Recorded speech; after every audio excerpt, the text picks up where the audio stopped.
Oi, pessoal. Então, nós estamos dando continuidade aqui ao nosso conteúdo de geografia neste terceiro bimestre para o oitavo ano B. Estamos dando continuidade aqui ao nosso conteúdo de geografia neste terceiro bimestre para o oitavo ano B.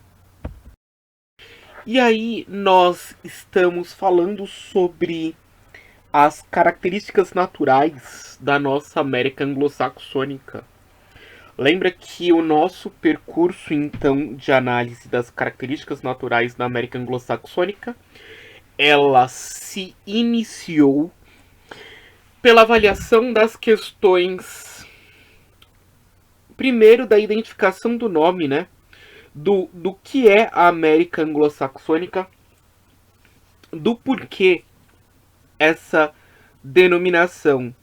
Então, a gente começou pela observação do nome, do porquê América anglo-saxônica, certo?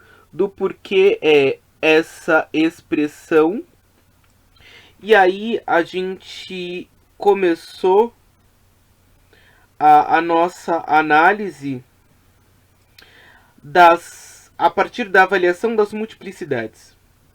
Então a gente começou a nossa avaliação das multiplicidades a partir da observação do relevo. Posteriormente ao relevo, nós falamos sobre a hidrografia. Então, ligando o relevo e a hidrografia. Posteriormente, o relevo e a hidrografia, nós falamos sobre o clima. E aí a gente viu no último vídeo uma multiplicidade de estilos climáticos que existem dentro do nosso território brasileiro. E, consequentemente, esta multiplicidade climática do nosso território aqui da nossa América anglo-saxônica, nós vamos cair em uma multiplicidade de vegetações. Então, as paisagens vegetais, graças à variedade de climas e solos, as paisagens vegetais originais da América anglo-saxônica eram extremamente diversificadas. Porém, a colonização, o desenvolvimento agrícola, as estradas e a expansão, a abertura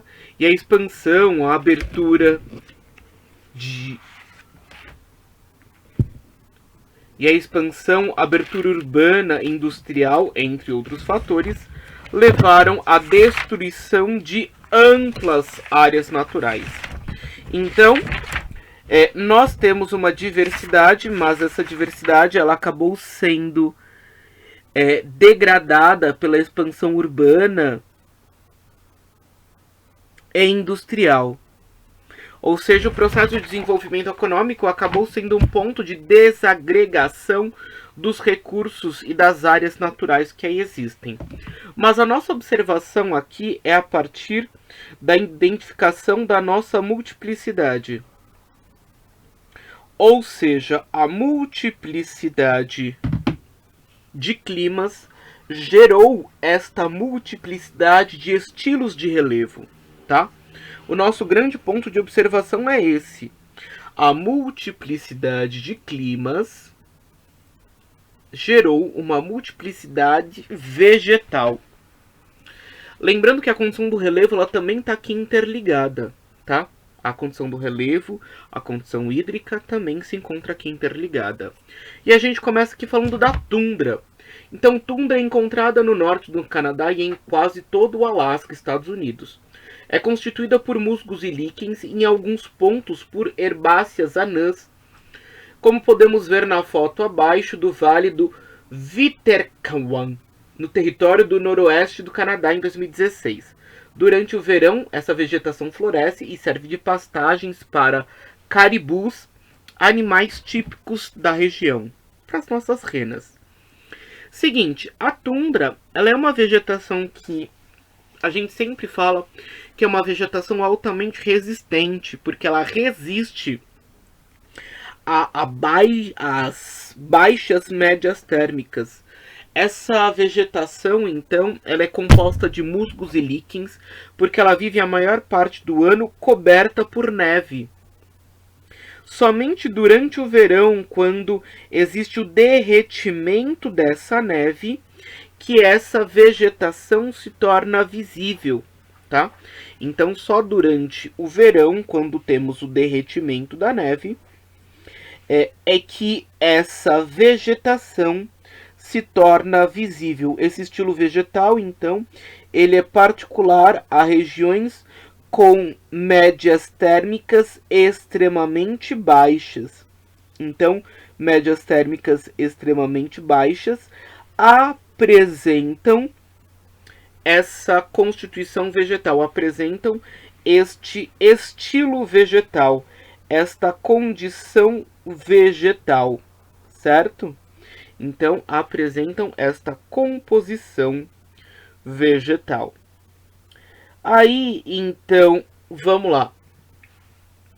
A nossa tundra é uma vegetação acostumada a médias térmicas extremamente baixas e normalmente localizadas em regiões de altitude, tá? Então é uma região que sobrevive bem a um estilo vegetal, né? Que sobrevive bem a baixa pressão atmosférica, tá? A próxima vegetação são as florestas de coníferas. Uma floresta que a gente fala bastante para quanto à sua utilidade econômica. Muito presente, então, nas ações econômicas aqui do nosso território. As regiões que apresentam florestas de conífera, elas são regiões que acabam fazendo uso da extração da madeira. Então, florestas aqui de coníferas ocorrem ao sul da tundra, ocupando parte do Alasca, Estados Unidos e do Canadá, e em áreas oeste dos Estados Unidos, em locais onde as elevações de relevo determinam invernos muito rigorosos, como nas margens do rio Bow, no Parque Nacional de Banff, em Alberta, Canadá. São compostas especialmente por pinheiros, abetos, carvalhos e faias, espaçados entre si. Tem grande importância econômica, sendo o Canadá um dos maiores produtores mundiais de papel e celulose. Lembrando que esse estilo vegetal ele sobrevive também a médias térmicas extremas, entretanto, nós não temos a cobertura total do terreno durante um longo período do ano por neve, mas a gente tem que entender que essa é uma composição vegetal que sobrevive também a médias térmicas extremas e a grandes volumes de neve. Uma das grandes marcas dessa constituição vegetal é o formato das suas árvores. Então, o formato das suas árvores permitem que ela sobreviva às grandes nevascas, porque o formato não permite que haja um acúmulo de neve em suas folhas, o que garante a sua sobrevivência, tá? Então, é um estilo vegetal onde o seu formato simboliza e garante essa sua sobrevivência. O Canadá usa essa vegetação como extração de madeira. Mas entender que o tipo de extrativismo realizado no Canadá é um extrativismo altamente tecnológico, o que a gente chama de silvicultura. Então, o estilo de extrativismo que o Canadá realiza é uma prática da silvicultura, a tal das nossas florestas plantadas. Então, a gente falou das florestas de coníferas. Agora a gente vai falar um pouquinho das florestas decíduas. Então, uma das principais características da nossa floresta de decídua. Então, caracterizam-se pela perda das folhas durante o outono e o início do inverno. Ocupam o leste do continente, predominantemente no território dos Estados Unidos. mas foram devastadas, restando apenas em parques nacionais, como o dos Apalaches, no estado da Carolina do Norte. Pessoal, as florestas de decíduas, então, primeiro, a característica principal é a perda da sua vegetação durante o inverno. Então, durante o inverno, ela perde a sua vegetação, as suas folhas. Então, as folhas caem. Uma das grandes características também da floresta de decídua é a mudança de coloração. Percebam aí a variedade de cores que nós temos nessa imagem. Percebam aí a variedade de estilos de colorações que nós temos aqui nessa imagem. Isso simboliza então a variedade, de estilos, a variedade de tonalidades. Isso é uma característica das florestas de decíduas, essa variação das cores, ou seja, de acordo com as estações do ano, a sua vegetação vai mudando de cor.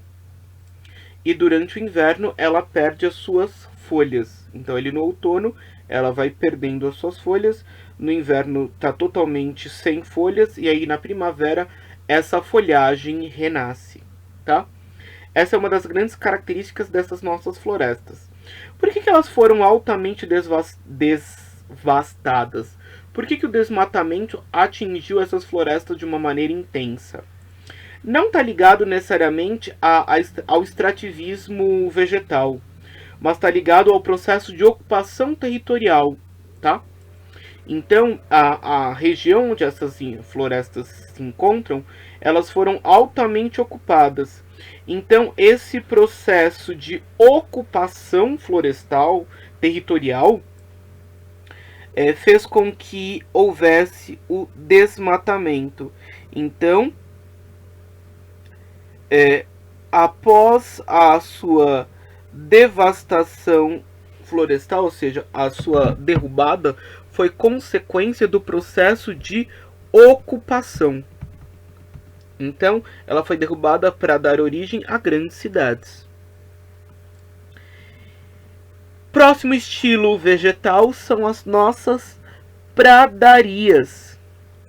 Pessoal, lembra que sempre que a gente fala de pradaria, sempre que a gente se liga ao estilo da pradaria, nós estamos falando sobre um estilo vegetal que nos liga, que nos relaciona aqui às questões de atividade econômica. Existe uma atividade econômica que acontece em regiões de pradaria, que é a prática da pecuária. Então a pecuária acaba acontecendo em regiões onde eu tenho a ocorrência de pradarias. Porque a pradaria ela é composta por gramíneas, ou seja, por uma vegetação rasteira que cobre todo o terreno. Então, uma das grandes características da pradaria é essa: uma vegetação rasteira que cobre todo o terreno. Pradarias, então, ocupam toda a área das planícies centrais, formadas essencialmente por gramíneas e herbáceas. Tinham o aspecto de uma vasta pastagem. Hoje, raramente são encontradas, pois seus espaços foram quase todos ocupados pela agropecuária. Alguns locais dentro de reservas naturais preservam parte dessa paisagem, em geral, usada como pasto por bisões, como vocês têm aí na foto abaixo, do Parque Nacional Lagos Waterton, em Alberta, Canadá. Pessoal, em qualquer lugar do mundo que eu tenho a presença da pradaria, eu a utilizo como pasto. Eu utilizo como área de criação de animais. Então isso é uma prática comum a todas as nações que apresentam esse tipo de vegetação, devido a uma constituição que que facilita a prática pecuarista, ou seja, a constituição desses vastos pastos. No Brasil a gente chama de campos ou pampas gaúchos, são as nossas pradarias. Agora a gente vai para um próximo estilo vegetal, que são as savanas, certo? Então a gente vai falar um pouquinho das savanas. Então as savanas, elas ocupam o sul dos Estados Unidos, na fronteira com o México, constituídas por uma baixa camada de gramíneas e outra mais elevada de arbustos pequenos, assemelham-se ao cerrado brasileiro. Na foto aérea da savana de Fort Pierce, Estados Unidos. Pessoal, a savana, então, ela é uma constituição vegetal que no Brasil a gente chama de cerrado. Na verdade, a expressão savana, ela acaba sendo muito mais aplicada à constituição vegetal do estilo de savana africana, tá? Devido à sua riqueza vegetal e animal muito importante. A expressão savana é muito mais difícil da gente acabar ouvindo, né, e denominando a outras regiões. Aqui no caso dos Estados Unidos, nós temos um estilo de savana que nos lembram as pradarias, entretanto, com uma quantidade de arbustos, ou seja, que diferencia-se da pradaria que tem a ausência de tais, tá? Então, é uma vegetação basicamente de gramíneas com alguns baixos arbustos. Isso, na verdade, é um estilo que nos lembra o nosso cerrado também, que o cerrado brasileiro também é formado por relevo arbustivo, ou seja, ele não apresenta uma concentração de árvores de altitude, ou seja, o cerrado não é o cerrado brasileiro não é um estilo vegetal de altitude, não é um estilo vegetal composto por árvores de grande altitude. A grande questão, até quando a gente fala sobre o nosso cerrado, nós vamos ter aqui a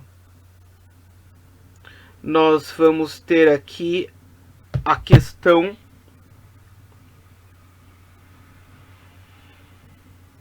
das queimadas naturais. Aqui no Cerrado brasileiro ocorre a ação das queimadas naturais, um elemento que acaba sendo bem comum no território brasileiro. Então muitas vezes a gente fala das queimadas somente por culpabilidade humana, mas entretanto no Cerrado nós também temos as queimadas naturais. Então a savana estadunidense, ali na região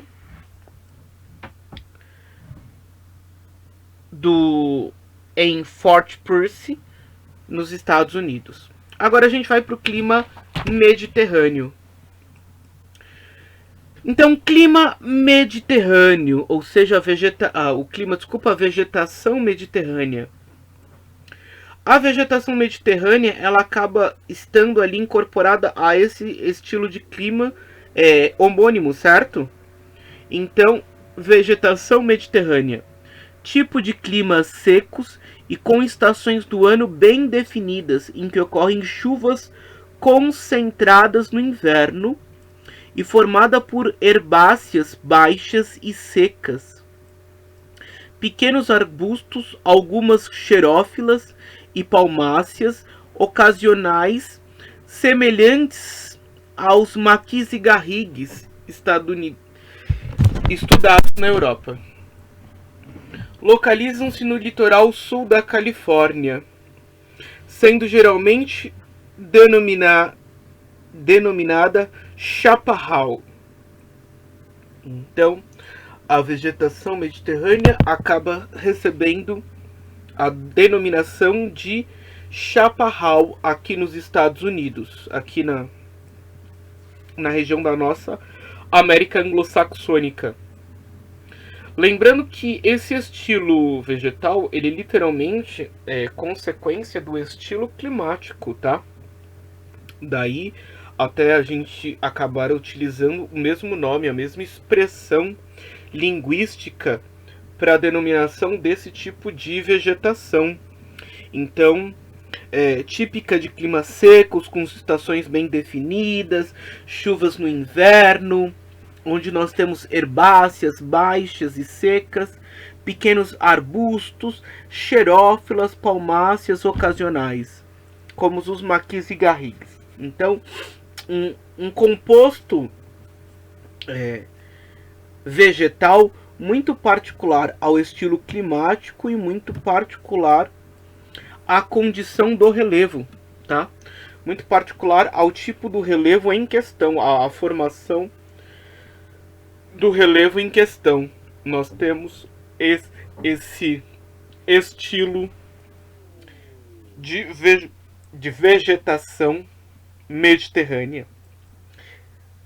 Nossa próxima vegetação, florestas latifoliadas.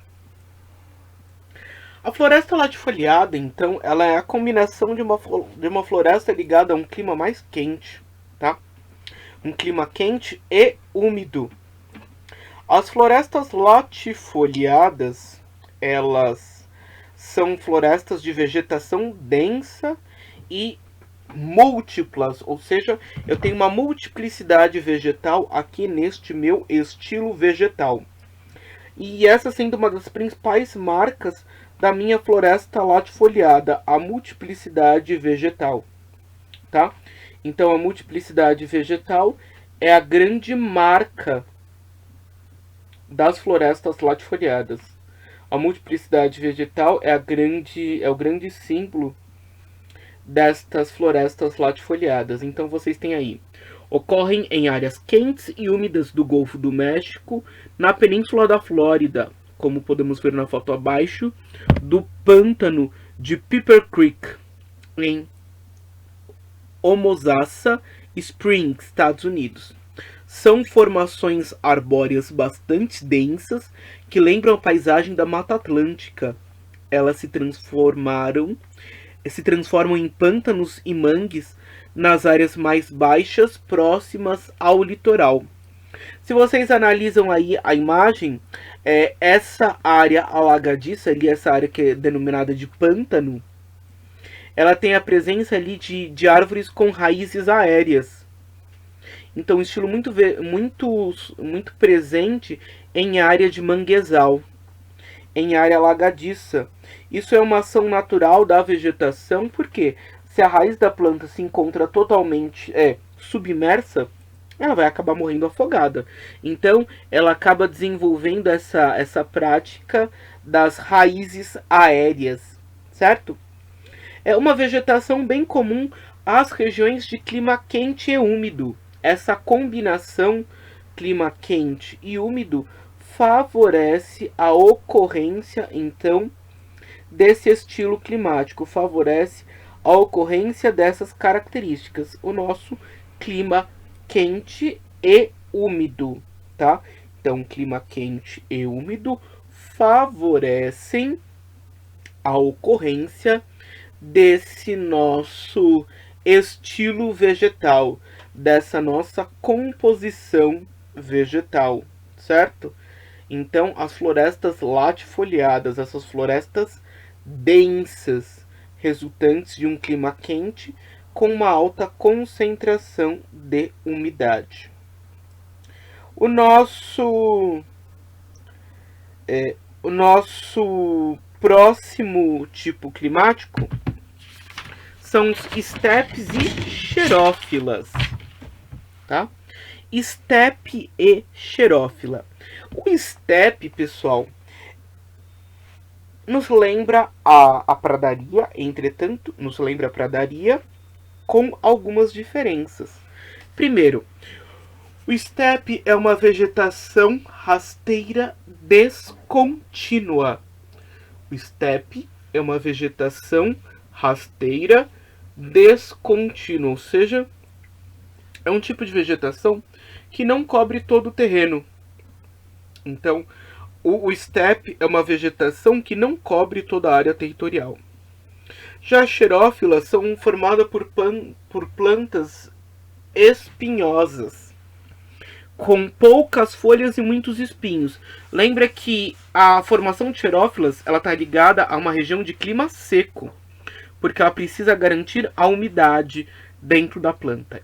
Então, steppes e xerófilas ocupam as regiões áridas e semiáridas do interior do oeste americano, como a reserva indígena Navajo, próximo à cidade de Utah, no Arizona. É uma vegetação composta de gramíneas ressecadas, espalhadas em tufos pelo terreno, arbustos de pequena altura com poucas folhas e diversos tipos de xerófilas. O xerófilo, um exemplo de xerófila é o cacto, tá? Uma vegetação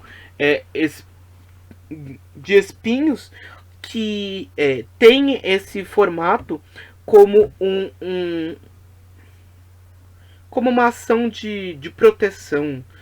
Porque a vegetação, as plantas de folhas, elas liberam muita umidade à atmosfera, porque as folhas elas transpiram. Já quando a vegetação ela é composta por espinhos, os espinhos não transpiram, então elas não transpiram tanto, né? Elas conseguem reter uma maior quantidade de água no seu interior. Então elas conseguem sobreviver a longos períodos de estiagem. Por isso que é um tipo de vegetação que ocorre em regiões áridas e semiáridas no interior do oeste americano, certo? Então percebam que nós falamos de uma multiplicidade vegetal, essa multiplicidade vegetal consequência da multiplicidade climática. A variação dos nossos tipos de clima geraram uma variação de estilo vegetal, tá? Então, a variação de tipos de clima geraram uma variação dos meus estilos vegetais. Um elemento ligado ao outro, um elemento consequência do outro, certo? Então, ficará para casa o nosso módulo 10, atividade 3, página 220 e 221. Então, a atividade módulo 10, atividade 3, página 220 e 221. Façam a atividade e me enviem pelo aplicativo Vindimo, certo? Façam a atividade e me enviem pelo aplicativo Vindimo. Tchau, pessoal. Até o nosso próximo vídeo, até a nossa próxima atividade. Tchau.